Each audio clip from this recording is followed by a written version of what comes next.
Hi friends, எல்லாம் நல்லா இருக்கிறீங்களா? ஓம் ஸ்ரீ சாய்ராம், ஓம் ஸ்ரீ சாய்ராம், ஓம் ஸ்ரீ சாய்ராம். நம் சாயன்பர்கள் அனைவருக்கும் வணக்கம். நம்ம சேனலில் இப்போ தான் நீங்கள் ஃபஸ்ட் டைம் வீடியோ பார்க்குறவங்களா இருந்தீங்கன்னா சப்ஸ்கிரைப் பண்ணிடுங்க. சப்ஸ்கிரைப் பண்ணிவிட்டு பெல் பட்டனை கிளிக் பண்ணி ஆளுங்கிற ஆப்ஷன் கொடுத்துருங்க. அப்போ தான் நான் போடுற பதிவு உங்களுக்கு உடனுக்குடன் நோட்டிஃபிகேஷனில் வரும். அப்படி நோட்டிஃபிகேஷனில் வந்த உடனே அந்த பதிவை பார்த்து அதனோட முழு பலனையும் பயனையும் நீங்கள் அடையணும். அதுதான் என்னோட விருப்பம். சாயப்பாவின் அன்பு கட்டளை. ஓகே ஃப்ரெண்ட்ஸ், இன்றைக்கி நம்ம பார்க்க போகிற பதிவு ரொம்ப முக்கியமான பதிவு. நாளைக்கு செவ்வாய்க்கிழமை. நாளைக்கு இந்த செவ்வாய்க்கிழமையில் நீங்கள் இந்த ஒரு பொருள் நீங்கள் பூஜை அறையில் வாங்கிட்டு வந்து நீங்கள் சாயப்பா பாதத்தில் வச்சுருங்க. வைத்துட்டு அது நீங்கள் நான் சொல்கிற பிரகாரம் அதுக்கு நீங்கள் 11 நாள் நீங்கள் வழிபட்டு அந்த ஒரு பொருள் விடணும். அதுக்கு நீங்கள் ஒரு கிளாஸ் வாங்கணும். அந்த ஒரு பொருள் வாங்கிட்டு வந்து அந்த கிளாஸில் வைக்கணும். அந்த நான் சொல்கிற அந்த பொருள் விட்டு நீங்கள் 11 நாள் கரெக்டாக நீங்கள் வழிபட்ட பிறகு அதை என்ன பண்ணணும் அப்படின்றத சொல்கிறேன். அதுக்கு முன்னாடி இந்த பதிவு பார்க்குறவங்க நிறைய பேர் கேட்ட கேள்விக்கு உண்டான பதில் தான் இது. ஏன்னா நம்ம இவ்வளோ செய்கிறோம், ஏன் நமக்கு நம்ம மகன் மகளுக்கு திருமணம் தடைப்பட்டுக்கிட்டே இருக்குது, ஏன் நமக்கு குழந்தை பாக்கியம் கிடைக்கல அப்படின்னு சொல்லி நம்ம கேட்குறோம். அது ஏன்னு கேட்டால் நமக்கு ஒரு தடை இருக்குது. அந்த தடையை நம்ம நீக்கணும். அது நீக்கிறது அப்படிங்கும்போது இதுக்கு நீங்கள் இப்போ நீங்கள் நிறையா கோயில் இருக்குது. ஆனால் ரொம்ப பிரபலமானது அப்படின்னு கேட்டிங்கன்னா திருச்செங்கோட்டில் இருக்குது. அர்த்தநாரீஸ்வரன் மலையில் 60ஆம் படியில் நாகர் சிலை பெருசாக அடித்து வச்சுருப்பாங்க. பெரிய அப்படியே பாம்பு அப்படியே 60 அடி நீட்டத்துக்கு அப்படியே இருக்குது. அதில் நீங்கள் பால் அபிஷேகம் செய்யணும். பால் அபிஷேகம் செஞ்சு நீங்கள் அங்கே போய் அவங்க எல்லாமே ஐயரை கேட்டு அதுக்கு உண்டான முறை பிரகாரம் சர்க்கரை பொங்கல் வைத்து அந்த ஒரு நாள் செய்தால் போதும். ஆனால் நீங்கள் அங்கே போய் நம்மளால் செய்ய முடியாது. மஞ்சள் குங்குமம் வாங்கி கொட்டி பால் அபிஷேகம் செய்த பிறகு மஞ்சள் குங்குமம், தேங்காய் பழம், வெற்றிலை பாக்கு இதெல்லாம் வைத்து சர்க்கரை பொங்கல் வைத்து அதை நீங்கள் சாப்பிடக்கூடாது. அங்கே இருக்கிறவங்களுக்கு எல்லாத்துக்கும் கொடுத்துட்டு அதில் திருமணம் தடை இருக்கிறவங்கிறதுனால நமக்கு ஜாக்கெட் பிட்டு கொடுக்கணும். அதில் வெற்றிலை பாக்கு, மஞ்சள் கயிறு, மஞ்சள் குங்குமம், மஞ்சள் கட்டி இல்லை மஞ்சள் கொம்பு வச்சு ஜாக்கெட் பிட்டு வச்சு பூ வச்சு கொடுக்கணும். 3 பேருக்கு, 5 பேருக்கு, 7 பேருக்கு, 9 பேருக்கு இப்படி கொடுக்கலாம். அந்த சர்க்கரை பொங்கலும் பிரசாதம் எல்லாத்துக்கும் கொடுத்துட்டு அது வீட்டுக்கு எடுத்துகிட்டு வரக்கூடாது.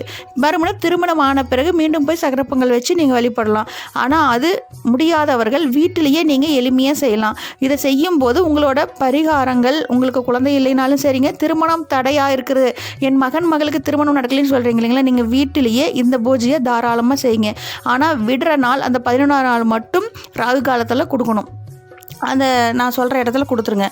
அது ஃபஸ்ட்டு என்ன வாங்கணுன்னா, நமக்கு ஒரு புது கிளாஸ் ஒன்று வாங்கிங்க. டம்ளர் சில்வர் கிளாஸே போதும். புது கிளாஸ் ஒன்று வாங்கிக்கோங்க. அதுக்கு நாகர் இருக்குது இல்லைங்களா, ஒரே ஒரு சுற்றி படம் எடுத்துகிட்டு இருக்கிற மாதிரி 5 தலையாக இருந்தாலும் சரி, ஒரு தலையை நீங்கள் போய் கேட்டிங்கன்னா கடையிலே கிடைக்கும். இது நீங்கள் நாளைக்கு செவ்வாய்க்கிழமை ஸ்டார்ட் பண்ணிடுங்க. செவ்வாய் தோஷம், நாகதோஷம், இது போல் கால சர்பதோஷம், இது போல் எல்லாம் இதெல்லாம் நடக்குது இல்லைங்களா, ராகுக்கு எது பயிற்சி இதெல்லாம் நடக்கிறவங்க எல்லாருமே நீங்கள் இது நம்ம வீட்டிலேயே பூஜை அறையில் வச்சு அந்த நாகரை வாங்கிட்டு சுத்தமாக கழுவிடுங்க. கிளாஸை சுத்தமாக கழுவிட்டு அந்த கிளாஸுக்குள்ளார அந்த நாகர் படம் இருக்குது இல்லைங்களா, பாம்பு சிலை வெள்ளியில் தான் வாங்கணும். வெள்ளியில் குட்டியாக வாங்கிக்குவாங்க. குட்டியாக வாங்கி அந்த கிளாஸ்குள்ளார வச்சுருங்க. வச்சுட்டு பசும் பால் கிடைச்சா சிறப்பு, கிடைக்காது அப்படின்றவங்க பாக்கெட் பால் ஓகே. ஆனால் பாலை காய வைக்காதீங்க. அந்த பால் நீங்கள் எடுத்துக்குவோங்க. எடுத்துக்கிட்டு குளித்த பிறகு பூஜை அறையில் போய் நீங்கள் உட்காந்து தீபம் ஏற்றிய பிறகு அந்த கிளாஸில் அந்த பாலை நீங்கள் அந்த பாம்போட தலை மேலே விடணும். அந்த சிலை வாங்கிட்டு வந்துருக்கணும் இல்லைங்களா, அந்த சிலை மேலே விடுங்க. கிளாஸ் ஃபுல்லாக நிறைஞ்சிரும், பாம்பும் முழுகிரும். அப்படி இருக்கும்போது வச்சுட்டு நீங்கள் தீபம் ஏற்றி உங்களுக்கு என்ன பிரச்சனை, குழந்தை இல்லையா கேளுங்க, எனக்கு குழந்தை பாக்கியத்தை கொடுங்க அப்படின்னு சொல்லி மனம் உருகி வேண்டி கேளுங்க. அதே போல் எனக்கு திருமணம் தடையாக இருந்தாலும் சரிங்க, உங்களுக்கு என்ன பிரச்சனைன்றதை சொல்லிவிட்டு நீங்கள் வழிபட்டு அந்த பால் அப்படியே இருக்கட்டும். சாயந்தரம் 6 மணிக்கு முன்னாடி தீபம் ஏற்றோம் இல்லைங்களா, ரைட்டு போடுறதுக்கு முன்னாடி அந்த பாலை எடுத்து நம்ம வேப்ப மரம் இருக்குது இல்லைங்களா, வேப்ப மரம் அந்த வேரில் விட்டுறணும். இல்லை எங்கள் வீட்டில் வேப்ப மரம் இல்லைன்னா வீட்டுக்கு பக்கத்தில் இருக்கிற செடி மேலே தான் விடணும். அதில் கால் படக்கூடாது. செடியில் அந்த வேர்கிட்ட விட்டுருங்க. வேப்ப மரத்தில் விட்டால் மிகவும் சிறப்பு. உங்களோட பரிகாரம் அப்படியே உங்களுக்கு உடனடியாக நடக்கும். எங்கிட்ட வேப்ப மரம் கிடைக்கல அப்படிங்கும்போது நம்ம நீங்கள் என்ன பண்ணணும், இதில் போய் விட்டுருங்க. செடியோட வேரில் அதை விட்டுட்டு அந்த சுத்தமாக அந்த வெள்ளி சிலை, பாம்பு சிலையும் கிளாஸும் கழுவி மறுபடியும் பூஜை அறையில் வச்சு தீபம் ஏற்றி வழிபடணும். அப்போ நீங்கள் சாயந்தரம் பால் ஊற்றக்கூடாது. இதே போல் காலையில் மட்டும் டெய்லியும் காலையில் எழுந்து நீங்கள் இது சூரியன் உதயம் ஆகிறதுக்கு முன்னாடி செய்யலாம். பிரம்ம முகூர்த்தத்தில் செஞ்சால் சிறப்பு. என்னால் முடியாது, காலையில் 6 மணிக்கு உள்ள நீங்கள் 4:30 மணிலேருந்து 6 மணிக்குள்ளே சூரியன் உதயம் ஆகிறதுக்கு முன்னாடி இதை செஞ்சுருங்க. செஞ்சுட்டு மாலை அந்த நம்ம ரைட்டு போடுற 6 மணிக்கு முன்னாடி அதை எடுத்து பாலை மரத்துக்கு விட்டுருங்க. கரெக்டாக இதே போல் நீங்கள் செஞ்சுட்டு கரெக்டாக நீங்கள் அதை விடுற நாள், இப்போ நம்ம இன்றைக்கி செவ்வாய்க்கிழமை ஸ்டார்ட் பண்ணிட்டோம்னா நெக்ஸ்ட்டு 8ஆம் நாள் செவ்வாய்க்கிழமை, புதன்கிழமை 9ஆம் நாள் வரும். அந்த 9ஆவது நாள் நீங்கள் ராகு காலம் தேதி காலண்டரில் பாருங்கள். அந்த ராகு காலத்தில் தான் நீங்கள் அதை எடுத்துக்கணும். அதை எடுத்து அந்த சிலையை அன்னைக்கு பூஜை முடிச்சுட்டு சாயந்தரம் 6 மணிக்கு நம்ம அதை எடுத்து பாலை விட்ட பிறகு அந்த சிலை அந்த பாம்பு வெள்ளியில் செஞ்சுருக்கோம் இல்லைங்களா, அந்த சர்பத்தை கொண்டு போய் நீங்கள் முருகன் ஆலயம் இருக்குது இல்லைங்களா, அந்த முருகனோட ஆலயத்தில் கொண்டு போய் நீங்கள் அந்த உண்டியில் போட்டுருங்க. போட்டுட்டு அன்னைக்கு தேங்காய், பழம், வெற்றிலை பாக்கு, மல்லிகைப்பூ நீங்கள் இதே போல் வச்சு எலுமிச்சம்பழம் வச்சு நீங்கள் அங்கே உங்கள் பேருக்கு ஒரு அர்ச்சனை பண்ணிட்டு வந்துடுங்க.